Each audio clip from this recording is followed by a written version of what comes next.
नमस्कार, खेल जगत में आपका स्वागत है। 26 जुलाई 2024 से पेरिस में ओलंपिक खेल शुरू होने वाले हैं। ओलंपिक और विश्व कप दुनिया की सबसे बड़ी दो प्रतियोगिताएं होती हैं और ओलंपिक का तो अपने आप में खास महत्व है। हर खिलाड़ी का यह सपना होता है कि वह ओलंपिक में खेले। तो इस ओलंपिक में भारत की टीम भी तैयारियों के साथ जाने वाली है। इस ओलंपिक में भारत की टीम का प्रदर्शन क्या रहेगा, ओलंपिक क्या है, इन सब बातों पर चर्चा करने के लिए आज हमने दूरदर्शन के स्टूडियो में आमंत्रित किए हैं खेल से जुड़े दो लोगों को। हमारे साथ दूरदर्शन में हैं श्री शिवेंद्र दुबे जी, जो कि झारखंड ओलंपिक एसोसिएशन में हैं, कोषाध्यक्ष पद पर हैं। हमारे साथ हैं श्री सी.डी. सिंह जी, अध्यक्ष जो कि झारखंड एथलेटिक्स एसोसिएशन के अध्यक्ष हैं। आप दोनों का दूरदर्शन में स्वागत है। जी नमस्कार।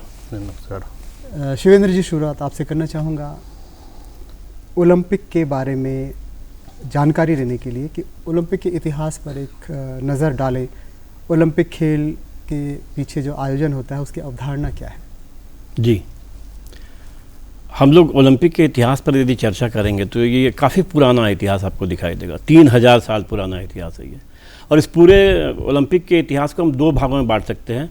एक ancient games, ancient Olympic games, और दूसरा पार्ट जो है वो मॉडर्न ओलंपिक गेम्स है। एंशिएंट गेम्स की तरफ हम जाएंगे तो 776 में एंशिएंट ओलंपिक गेम्स की शुरुआत हुई थी ग्रीक में। और आपको जान करके आश्चर्य होगा कि पहला जो मेडलिस्ट था वो एक कुक था, एक रसोइया था, कोरेबोस। आप सोचिए कि क्या कॉन्सेप्ट होगा, क्या अवधारणा रही होगी उस पीरियड में, जबकि ओलंपिक खेलों की शुरुआत मुझे लगता है ताकत के को बेस करके की गई थी, शक्ति प्रदर्शन था और ईश्वर की पूजा थी, क्योंकि वहाँ पे यूनानी देवताओं की बात करते थे हम ओलंपिक्स के दौरान।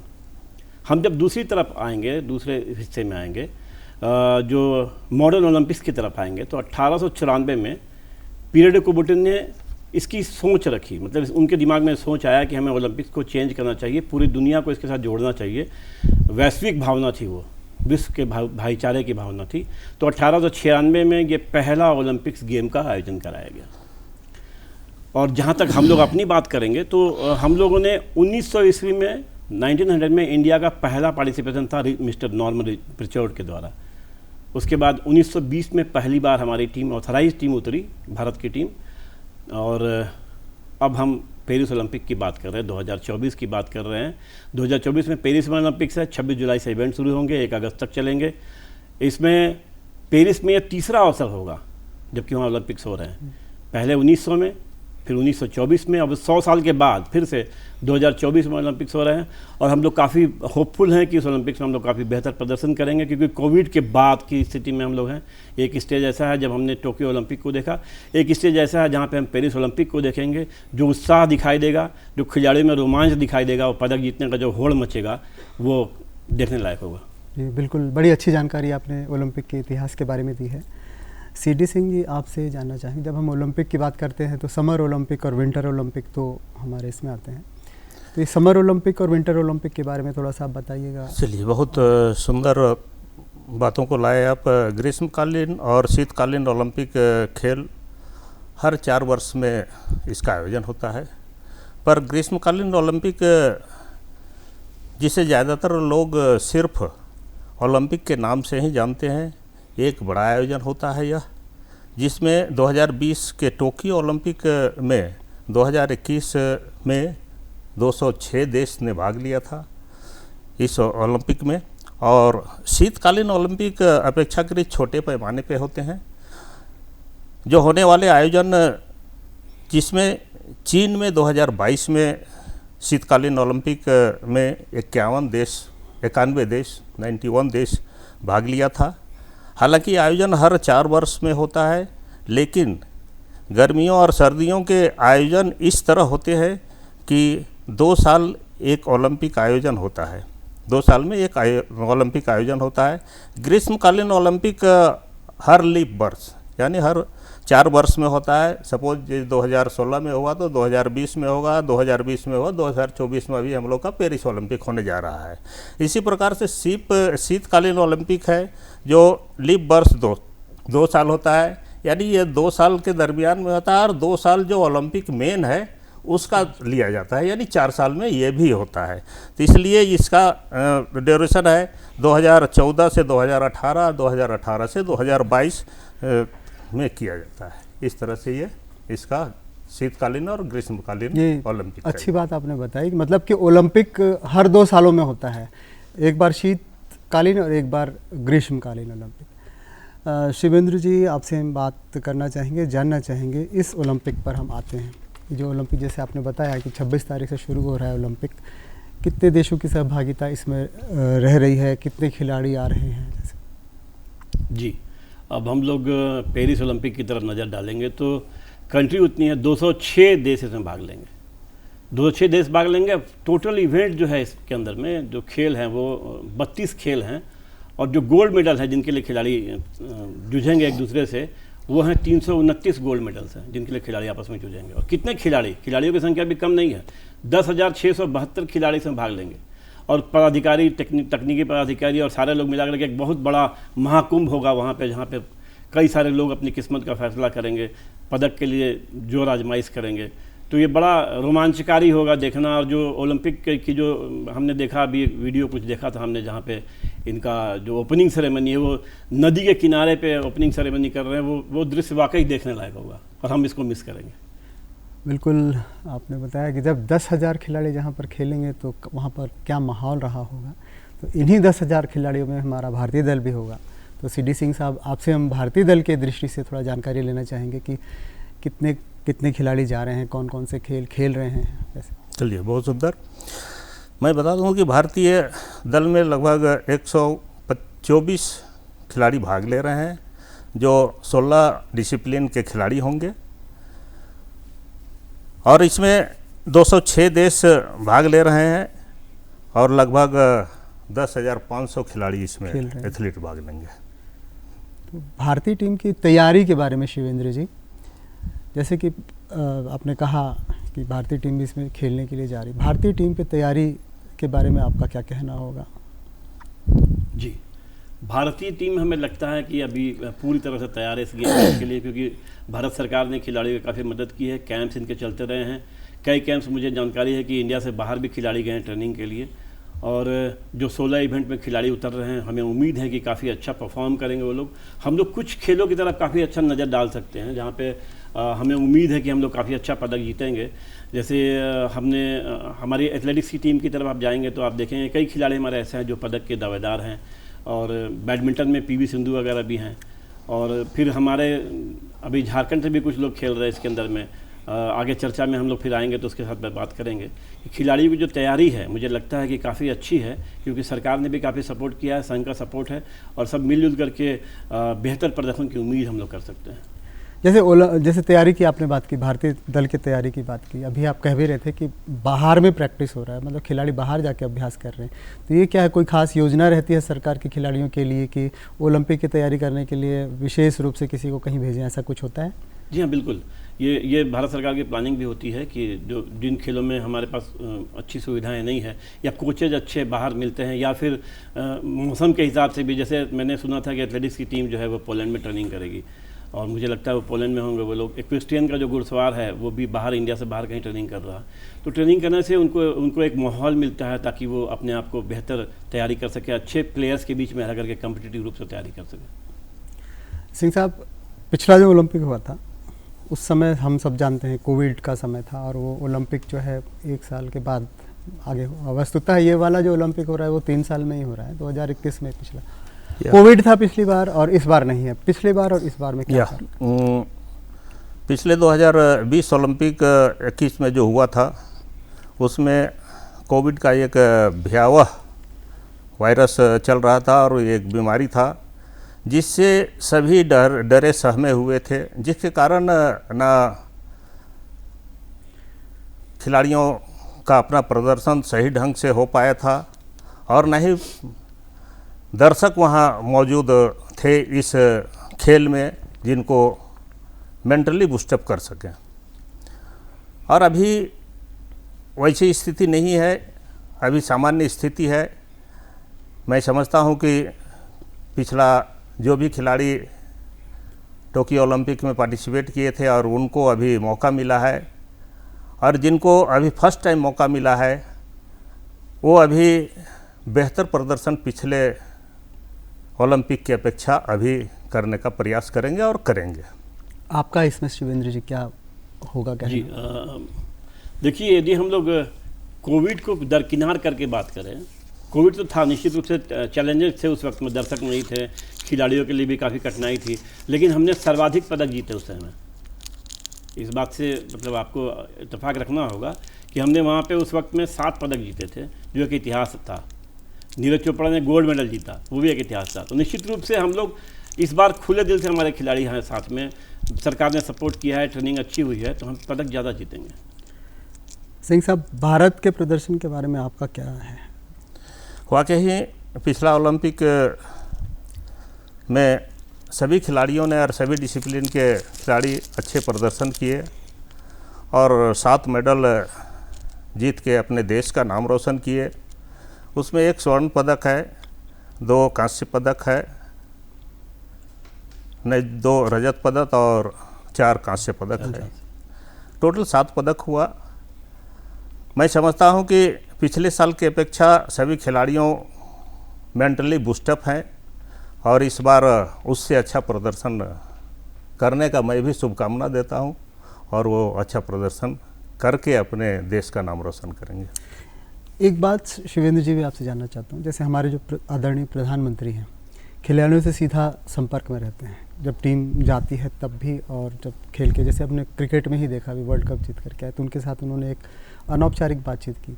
इसका क्या प्रभाव पड़ता है? जैसे सलीमा टेटे का ही उदाहरण अगर हम लोग लेंगे, पिछले ओलंपिक में जब संवाद हुआ था तो उनको उनका नाम भी याद था, उन्होंने तारीफ़ की थी। इसका क्या फ़र्क पड़ता है चूँकि आप खेल पे? देखिए, हम लोग पीछे की तरफ जाएंगे ना, तो खिलाड़ी तो गुमनाम से ज़िंदगी जीते थे, लोग जानते नहीं थे कि ये कोई खिलाड़ी है, कुछ एक खेल को छोड़ करके। लेकिन अब वो बातें बदल गई हैं, परिस्थिति बदल गई है। माननीय प्रधानमंत्री जी तकरीबन खिलाड़ियों से मुलाकात करते हैं, परफॉर्मेंस के पहले भी, परफॉर्मेंस के बाद भी, और अभी भी जो टीमें जा रही हैं तो वो उनसे पर्सनली मुलाकात कर रहे हैं। तो इससे खिलाड़ियों में एक वो हौसला और जज्बा बढ़ता है कि कोई तो है उनके देश में, उनके साथ खड़ा है, जो वो जीत के आएंगे तो उनके लिए कुछ ना कुछ ज़रूर करेगा, वो और बेहतर करेगा, अच्छा करेगा। तो ये जो माहौल बदला है ना, इसने खिलाड़ियों में कॉन्फिडेंस को बढ़ाया है, जिससे हमें पदक जीतने में ज़्यादा सहूलियत हो सकती है। ये चीज़ें पहले इतनी ज़्यादा खुल के सामने नहीं थी और इतना ज़्यादा सपोर्ट और सहयोग भी नहीं था जो अभी फ़िलहाल है, इस वक्त है। एक बात और है कि जैसे आपने कहा पदक लेके जब आते हैं तो ऐसा ही नहीं है, मतलब हारती है अगर टीम कभी ऐसे, तब भी प्रधानमंत्री जी की तरफ से उनसे संपर्क होता है और उनको सांत्वना मिलती है और हौसला अफजाई करते हैं। तो बहुत निश्चित रूप से बहुत बड़ा मोटिवेशन का काम करता होगा, किसी भी खिलाड़ी को तो हौसला ही चाहिए। हम भारत के प्रदर्शन पर आते हैं। जैसे सिंह साहब ने बताया कि पिछली बार से अच्छा प्रदर्शन होगा, आपने भी कहा। तो अगर हम खेलों की बात पर जाएं तो आपको भारत से किन खेलों में पदक की आशा आपको लग रही है? देखिए, जैसे पिछले जो प्रदर्शन था, जो हमने टोक्यो ओलंपिक में दिखाया, गोल्ड, जहाँ पे नीरज चोपड़ा ने इतना अच्छा परफॉर्म किया, गोल्ड जीता। नीरज चोपड़ा की परफॉर्मेंस की तरफ आप जाएंगे तो नीरज चोपड़ा के पीछे पूरे समय में प्रदर्शन उनका काफ़ी अच्छा रहा है, तो हम लोग उनसे उम्मीद कर सकते हैं। उसके बाद हम लोग यदि हम लोग तीरंदाजी की तरफ जाएँ तो दीपिका हैं और भी कई खिलाड़ी हैं। दीपिका काफ़ी अनुभवी खिलाड़ी हैं, कई ओलंपिक्स में पार्टिसिपेट कर चुकी है। हमें लगता है कि यदि वो पिछले अनुभव से कुछ सबक ले तो वो एक पदक की उम्मीद हमें जगती है। फिर बैडमिंटन की तरफ हम जाएंगे तो पीवी सिंधु हैं, इनका परफॉर्मेंस काफ़ी अच्छा रहा है, लगातार पदक जीत रही हैं, जितने भी टूर्नामेंट्स में जा रही हैं वो, तो मुझे उम्मीद है कि उनसे भी पदक मिलेगा। बाकी कई खेलों में खिलाड़ी हैं जो अपना जी जान लगाएंगे, क्योंकि उन्होंने अच्छी ट्रेनिंग की है, जी जान लगाएंगे निश्चित रूप से कि वो देश के लिए पदक जीते। दीपिका कुमारी के बारे में जो हम लोग कहने, दीपिका तीसरी बार ओलंपिक खेलेंगी और इस बार तो एक दूसरे तरह से वो जा रही है, माँ बनने के बाद वो खेलने के लिए जा रही हैं। सिंह साहब, आप दीपिका के बारे में कुछ कहना चाहेंगे कि एक खिलाड़ी के तौर पर उसको देखते हुए कि एक डाउनफॉल में गई और उसके बाद फिर से ओलंपिक तक पहुंच गई है? देखिए, निश्चित रूप से है, जब वैवाहिक बंधन में बंध जाने के बाद थोड़ा सा डाउनफॉल में आते हैं और बीच में वो डाउनफॉल में जा रही थी, पर वो कड़ी मेहनत कर, कड़ी अभ्यास करके फिर से ओलंपिक क्वालिफाई करके वो अगर गई है तो हमें लगता है कि बेहतर प्रदर्शन उसका होगा। जैसे शिवेंद्र जी ने तीरंदाजी का नाम लिया, हॉकी का नाम लिया, एथलेटिक्स चोपड़ा का नाम लिया, आपकी नज़र में आप किन किन खेलों से आप उम्मीद रखते हैं? आप खासकर आप एथलेटिक्स एसोसिएशन से, तो पहले हम आपसे एथलेटिक्स के बारे में जानना चाहेंगे। एथलेटिक्स में तो हम बोलेंगे कि नीरज चोपड़ा पिछले बार गोल्ड मेडल देके देश का नाम किया और पहला गोल्ड मेडल था। इस बार भी उनसे हम लोग उम्मीद करते हैं, पूरे भारत उम्मीद करता है। और माननीय प्रधानमंत्री जिस तरह से खिलाड़ियों को बूस्टअप करके भेज रहे हैं और आने के बाद भी बूस्टअप करते हैं, तो कहीं ना कहीं ज़रूर है कि डायरेक्ट वो हमारे प्रधानमंत्री से मिल रहे हैं, तो उससे खिलाड़ियों को बहुत उत्साहित होते हैं और प्रदर्शन में अच्छा होने का प्रभाव भी होता है। इसलिए एथलेटिक्स में अभी नीरज का हम सोच रहे हैं वो आएगा ही, स्टीपल चेस में आ सकता है, रिले अभी दोनों टीम है 4x4 है ना, दोनों टीम में उम्मीद लगाया जा सकता है। इस तरह से पिछले के अपेक्षा इस बार एथलेटिक्स में मेडल बढ़ने की संभावना है और उम्मीद है कि बढ़ेगा। और अन्य खेलों के बारे में? अन्य खेलों में जैसे बैडमिंटन में है, आपका स्विमिंग में भी है, लेकिन सभी खेलों को अगर देखा जाए तो खिलाड़ियों का प्रदर्शन के आधार से अपना प्रदर्शन वो आप बेहतर करेंगे ज़रूर, पर गोल की ओर देखा जाए। हॉकी में भी आप देख सकते हैं कि पिछले बार पुरुष टीम तीसरे स्थान पर रहा था, जर्मन को हरा के तीसरे स्थान प्राप्त किया था। तो इस बार वो और बेहतर करने का प्रयास करेगा और वो प्रथम और द्वितीय स्थान पे आने का प्रयास करेगा। शिवेंद्र जी, तीरंदाजी जैसे हमारा यहाँ झारखंड का खेल है और तीरंदाजी में हमेशा यहाँ पर एक से ज़्यादा खिलाड़ी ओलंपिक तक भी गए हैं, भारतीय टीम में तो रहते ही रहते हैं। तीरंदाजी पर चर्चा करना चाहेंगे आपसे कि तीरंदाजी को आप कैसे देखते हैं और क्या उसमें से आपको स्कोप लगता है? देखिए, झारखंड में पहले हम लोग झारखंड की बात कर लें।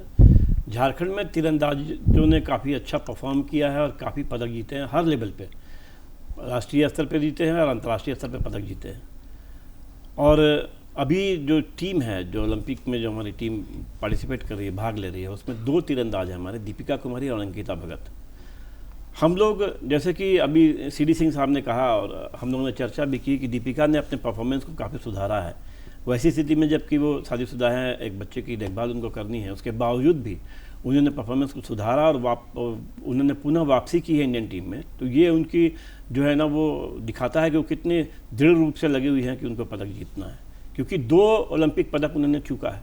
तो हमें उम्मीद है कि वो अपना प्रदर्शन करेगी। और अंकिता भगत ने अपनी मेहनत से, पीछे के अंकिता भगत के रिकॉर्ड को आप देखेंगे, हम लोग ज़्यादा चर्चा नहीं कर सकते उस पर, तो आप देखेंगे कि उन्होंने काफ़ी अच्छा परफॉर्म किया है हर एक टूर्नामेंट्स में और अपने आप को इस काबिल बनाया है कि वो ओलंपिक में आ रही है वो।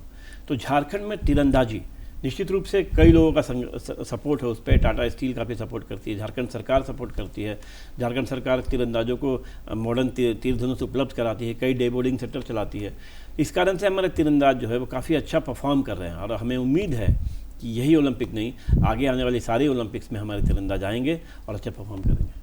जैसे तीरंदाजी का खेल है अपने आप में चुनौतीपूर्ण वाला खेल है, जैसे चाइना से लेकर के दक्षिण कोरिया है, बहुत पूर्वी देश हैं जो कि बहुत अच्छा परफॉर्म करते हैं, जापान है। तो चुनौती आपको और किन देशों से लगती है? तीरंदाजी कितना कठिन होगा या आपको एकदम बिल्कुल लगता है कि मेडल आ ही जाएगा?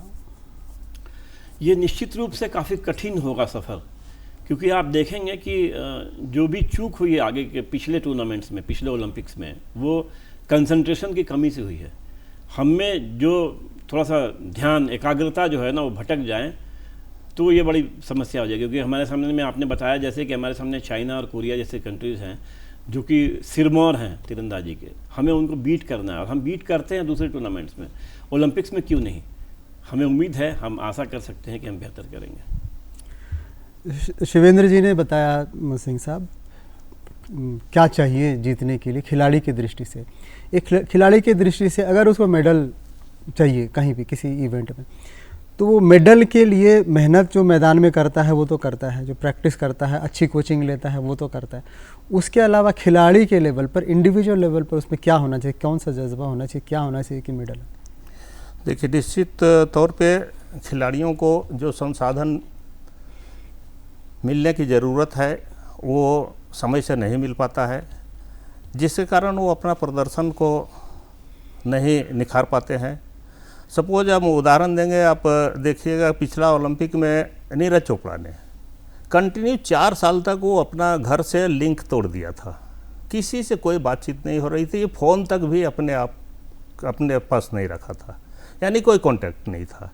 केवल कोच से कांटेक्ट था, डेरा से निकलता था, अपना प्रैक्टिस करता था, फिर रूम आता था, लेकिन उसको टोटल संसाधन उसको रूम में मिलता था।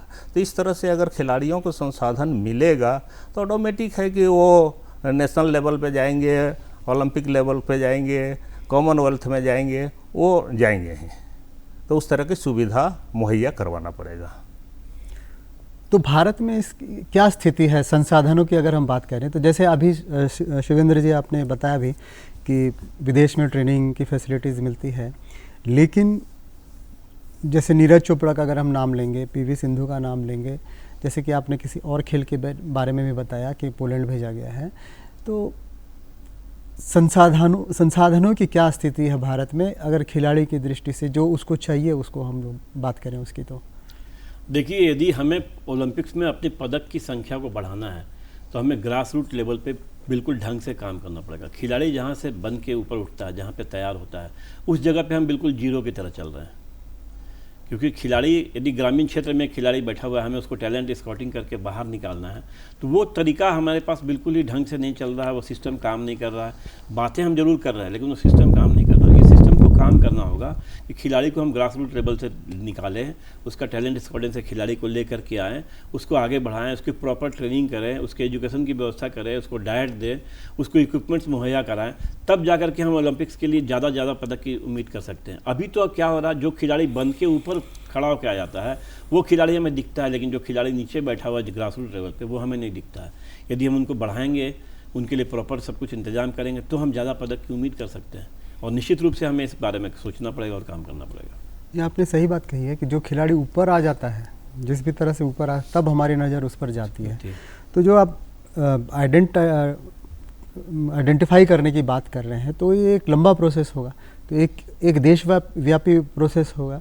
तो इसमें कैसे काम किया जा सकता है और कितना समय, जैसे ओलंपिक तो आगे जा कर के कोई खेलेगा, ग्रास रूट लेवल की अगर बात करें तो किस उम्र से खिलाड़ी को चुनना चाहिए और किस तरह से उसको आगे नर्चर करना चाहिए?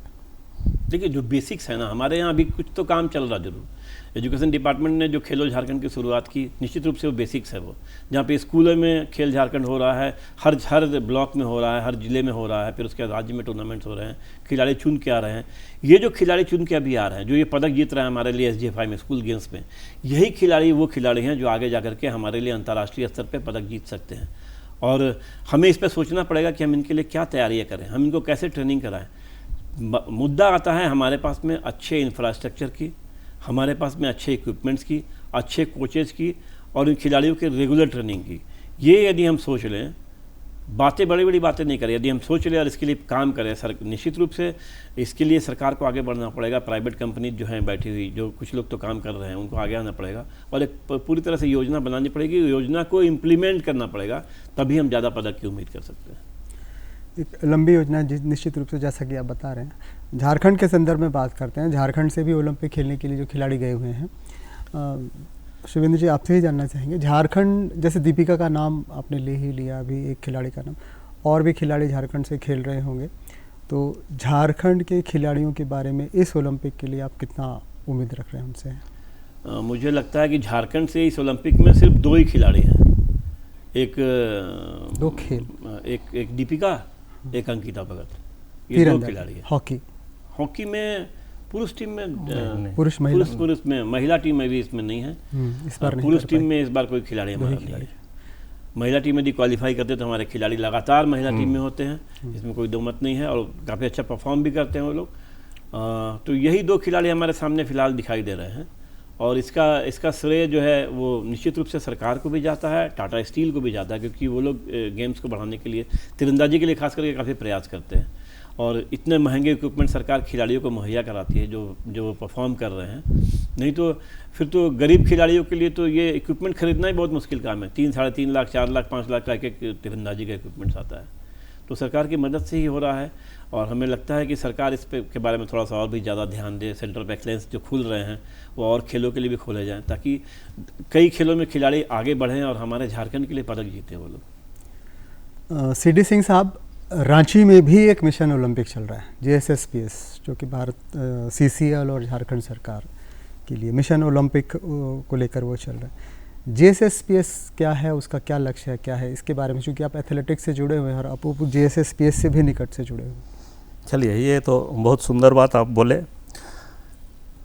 JSSPS का जब नींव डाला गया था, फाउंडेशन डाला गया था, उस समय हमारे CMD गोपाल सिंह साहब थे और उनका ये सोच था कि झारखंड में खिलाड़ियों का एक माहौल बने और पूरे झारखंड के 24 जिला से सिलेक्शन करके 12 से 14 साल के बालक बालिकाओं को लेके हम आए, उसको अच्छा प्रशिक्षण दें और 2024 ओलंपिक का तैयारी करें।